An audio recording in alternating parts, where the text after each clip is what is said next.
What's going on, guys? My name is Moda, and today we're going to literally talk about everything that I am doing to prepare for Shadowlands, and you can use this as sort of like a checklist slash guide, if you will, to get everything sorted for day one and sort of the entire launch week, and plan out what your day-to-day is going to look like. Alright, so first things first, let's talk UI. You want to absolutely make sure that your UI is completely perfect slash suited, already sorted, keybinds are all done, everything needs to be clean, ready to go for launch day. This is something that you just don't want to be wasting time on from the get-go. You want to have everything sorted so that you can take off as soon as the gates open and it's leveling time. Okay, so for me personally, I use the Atrocity UI. I think it's an absolute work of art. I'll leave a link to that in the description below if you want to get that. Another link that I'll leave for you guys as well is my Discord, where there's going to be heaps of Shadowlands resources and week auras that I'm referring to in this video, and you can pick up for yourselves as well. So first things first, legendaries. What you want to do is basically find out where your legendaries are coming from for your respective classes. You want to know exactly what kind of content you want to be tackling in order to get the recipe for your legendaries.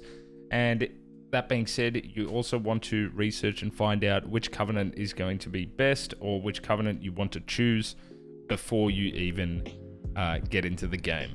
If you're unsure where to get your best legendaries from, I will leave a spreadsheet in the description below, which will outline exactly where to get the legendary recipes for your respective class and or spec. Alright, so I'm going to assume that you know how to level. If you do want some more tips and tricks, I recently just made a video which I will leave in the description as well, and you can go check that out. But once we've dinged level 60 and we're good to go, the first thing that we're going to do, or the first thing we're going to talk about, is Renown. Renown is your weekly content, as well as the way you upgrade your Covenant Sanctum. It is a great idea to get this done as soon as you hit max, as this is the way to get further into your Covenant campaign and further down the Soulbind tree. You receive 3 Renown per week from the following sources: your weekly Covenant campaign quest, your weekly Maw quest, and your weekly Anima Power quest. After you've completed your Renown objectives for the week, you will most likely want to head down into the Maw. This is where you will be completing your daily content. Some things to note: the reason you are entering the Maw in the first place is to farm a currency called Stygia. This is the Maw currency and will allow you to purchase power gains such as sockets from Venaria. These sockets can only be equipped on helms, necks, braces, belts, and rings, and give you a total of 6 socketable items. While you're in the Maw, you'll receive a stacking debuff called the Eye of the Jailer, and this is essentially what stops you from grinding the Maw endlessly. The more time you spend down there, the more you will aggravate the Jailer, and eventually after hitting level 5 you will die repeatedly. The main goal here is to farm as much Stygia as possible every single day. Lastly, Callings. Callings are the new emissaries from BFA of Shadowlands. They are a really good source of rep with your Covenant, as well as Anima Power for your weekly Anima Power quest, which, remember, gives you Renown. It is a good idea to do these as early on as possible, as they give you guaranteed loot, which will be useful for you when you start grinding Mythic Plus 0 dungeons. Alright, in early Shadowlands, Mythic dungeons have been confirmed to be the best source of loot until Mythic Plus and raids open up. These can be done in a timely fashion, as there is no trash requirement. Remember, this isn't Mythic Plus. It is recommended to do these in armor type stacked groups, however, this is not absolutely required. We have a weekly which will give you better rewards, but you want to complete all the dungeons as they all drop different sources of loot and conduits. Finally and lastly on the list, Torghast. Torghast is the new roguelike system implemented in Shadowlands that is the only source of a new currency called Soul Ash. This currency is used to craft legendary items. There are 2 wings in Torghast. Each of them have 8 layers, and they scale in difficulty from 1 to 8. So hear me out, because this is about to get complicated. The harder wing unlocks the layers for the previous wing. E.g., if you have completed Layer 8 on the harder difficulty, you will unlock Layer 8 in the previous wing without having to go and do the previous wing and unlock each layer one by one.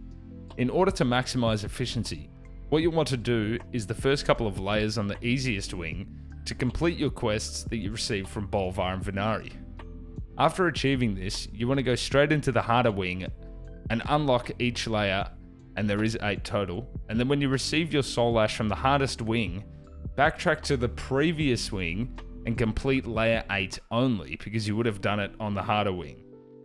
Basically what this does is essentially allows you to skip 5 to 6 layers on the previous wing. The reason you do this is because you receive all the Soul Ash from the hardest layer and every layer below the level in which you completed.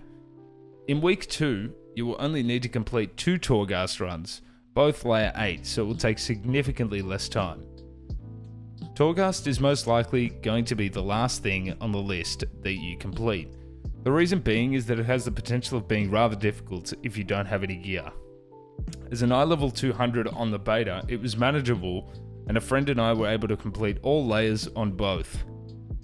It will be easier to complete and less time wasted if you do this after you've completed everything else. So while there seems like there's a lot to do, there actually isn't a lot of required content. So this kind of frees yourself up to, maybe level a second character or even a third if you like. I feel like Blizzard has definitely steered the game in the right direction by getting rid of that monotonous sort of daily grind, and the amount of hours we were spending in Legion and BFA just doing daily quests and world quests and all that sort of stuff was actually ridiculous. So I'm very much glad that they've gotten rid of most of that stuff and made a lot of the things in Shadowlands optional. Alright, so now you're prepared for Shadowlands in-game, but are you prepared for Shadowlands IRL? Alright dude, so I've just arrived at the supermarket, ready to go in, get an assortation of, food, snacks, condiments, everything we're gonna need for Shadowlands. I'm very excited. Here we go. Alright, so here's actual footage of me on the front lines, stepping out into the wilderness, stocking up and preparing myself for Shadowlands with all the food and nutrients I could ever desire. Alright, so I'm going to go through all of this stuff. This is what I've got. Natural popcorn. This is really, really good. Try not to go bulk on this though, because the carbs will creep up on you. Biltong, absolutely essential. Essential. High in protein, a little bit of fat, but that's okay. 0 carbs, very good.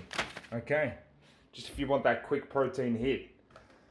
Monster, I've only got 3 packs. It's because they weren't on sale, so I will be going back. You know what, dude? I'm sending mum to do it. It's fine.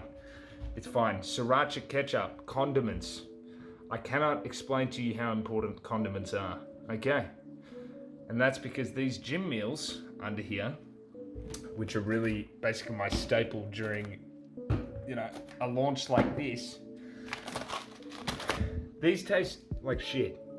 I mean, some of them are good, but you're not going to get the greatest flavor if you're eating really, really sort of clean and healthy and whatever, and tracking and all that sort of thing.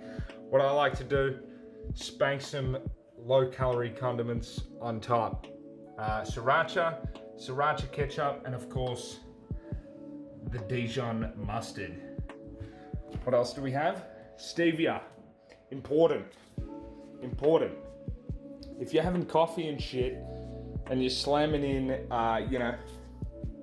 sugar and stuff like that, it's gonna creep up on you, let me tell you. All right, stevia is a very good alternative.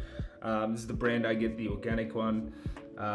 What else do we have? Tuna, the tunes. Protein. Going to be making a lot of shakes because I don't have really that much time to cook or anything like that. The gold standard way, you cannot go wrong. Harvest snaps. Now, I discovered these a couple of years ago. These are absolutely mental. Absolutely mental. You've got less than 100 calories per serve, but be careful. There's 5 serves per pack. Okay. Coming in at a total of about 500 calories. You've got, what's that? 500 calories for the whole pack. Carbs, fat. There's a little bit of protein in there as well, which is good. I got the chili flavor and the wasabi flavor. Not because I'm a weeb, but because I like wasabi. Very important. chewing gum suppresses appetite, and we're going to be doing a lot of that. We don't have time to eat. We don't have time to piss, shit. Okay? Efficiency, speed, and aggression, ladies and gentlemen. One more thing. I'm starting my can collection. So, essentially what that is we're going to start a can collection over the launch week and see how many cans we get, and then whoever guesses the correct amount of cans on stream will get a prize, or whoever gets closest anyway. Okay. All right, that about wraps it up for the video, guys. If you did enjoy what you saw, make sure to like the video and subscribe to the channel, or follow me over at twitch.tv/Moda2TV. I do most of this content live, and I really look forward to seeing you in the Shadowlands, guys. Thank you once again.